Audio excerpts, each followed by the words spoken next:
अस्सलामुअलैकुम रहमतुल्लाहि व बरकातुहू। सलामती हो तुम पर और अल्लाह की रहमत हो और उसकी बरकत हो। ધોરણ 9 અરબી વિષયમાં આજે આપણે પાઠ નંબર 8નું નામ છે मुसाबकतुन। मुसाबकतुन એટલે स्पर्धा। है ना, हमने देखा था इसमें विभाग नंबर 1 में। आज अपने विभाग नंबर 2 अभ्यास करिए। बिस्मिल्लाहिर्रहमानिर्रहीम। शुरू अल्लाह के नाम से जो बड़ा मेहरबान निहायती रहम वाला है। फकरा नंबर 2 जुओ। व वक़फ़ल उस्ताज़ु बिजानिबिन मिन हाज़िहि सुफ़ूफ़ी। व वक़फ़ल उस्ताज़, व એટલે અને, વકફા ઊભા રહ્યા, વકફા એટલે ઊભા રહ્યા, ઉસ્તાઝુ શિક્ષક, બીજાનિબિન એક તરફ, જાનિબ એટલે એક તરફ, મીન એટલે થી, હાઝિહી એટલે આ, સુફૂફી એટલે હરોળની। બરાબર। વ એટલે અને, વકફા ઊભા રહ્યા, ઉસ્તાઝ શિક્ષક, બીજાનિબિન એક તરફ, મીન એટલે થી, હાઝિહી એટલે આ, સુફૂફી એટલે હરોળની।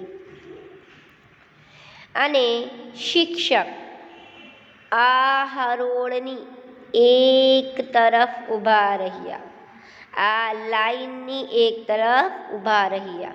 લાઈન ઊભી કરી દીધી, 3 લાઈન બનાવી અને લાઈનની એક તરફ શિક્ષક સાહેબ પીટીના જે શિક્ષક હતા તે ઊભા રહ્યા। આગળ વકદ્દમા સફ્ફન ફીહી મુહમ્મદુન વ ઇબ્રાહીમુ વ સઈદુન।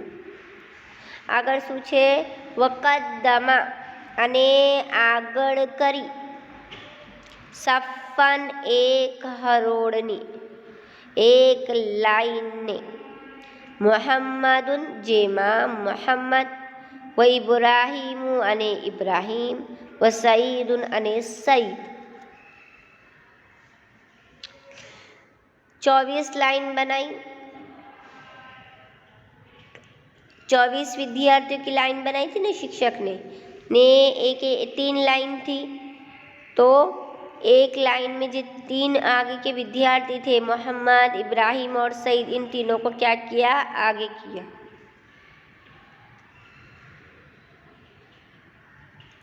અને એક હરોળને આગળ કરી, જેમાં મોહમ્મદ અને ઇબ્રાહીમ અને સઈદ હતા।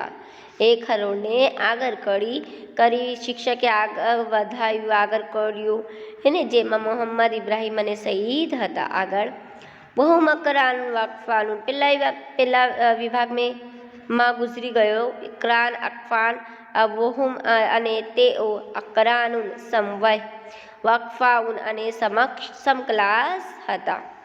एक ही क्लास के और एक ही उम्र के थे। बराबर, तीनों के 3 અને તેઓ સમવય અને સમક્લાસ હતા। વકાલા કુમુ ફી સફિન વાહિદિન વ અલા ખત્તિન વાહિદિન।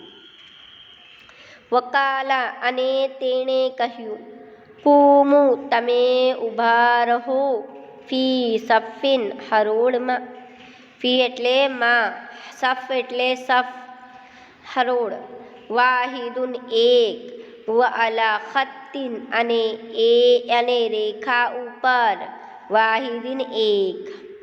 શિક્ષકે શું કહ્યું? 3 વિદ્યાર્થીઓને, તમે એક લાઈનમાં અને એક રેખા ઉપર ઊભા રહો। જુઓ, અને તેણે કહ્યું એટલે 3 વિદ્યાર્થીઓને મોહમ્મદ, ઇબ્રાહીમ અને સઈદને કહ્યું,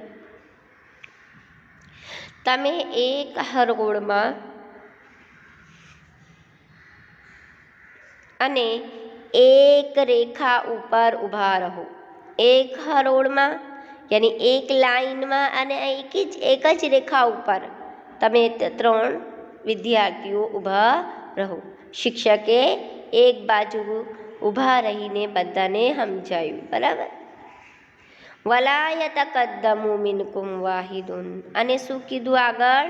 વલા યતકદ્દમુ મિનકુમ અહદુન, અને આગળ ના વધે, મિનકુમ તમારામાંથી, વાહદુન કોઈ, અહદુન એટલે એક, કોઈ, અને તમારામાંથી કોઈ આગળ ન વધે. તમારામાંથી કોઈ પણ એક બી આગળ વધે નહીં. બરાબર, સમજી ગયા બધા? આજે આટલું જ. આવતા પીરિયડમાં પછી જોઈશું આગળનો પાઠ. બાકી છે અમારો પાઠ નંબર 8 અલ-મુસાબિક હતું. એમની સાથે ગૂગલ ફોર્મ પણ છે, ગૂગલ ફોર્મ પણ સબમિટ કરવાનું છે. સારી રીતે ભરજો, અને આ પાઠ નોટમાં લખવાનું છે, એટલા માટે અરબી અને ગુજરાતી સારી રીતે લખજો. બરાબર. અસ્સલામુ અલૈકુમ વરહમતુલ્લાહિ વબરકાતુહુ.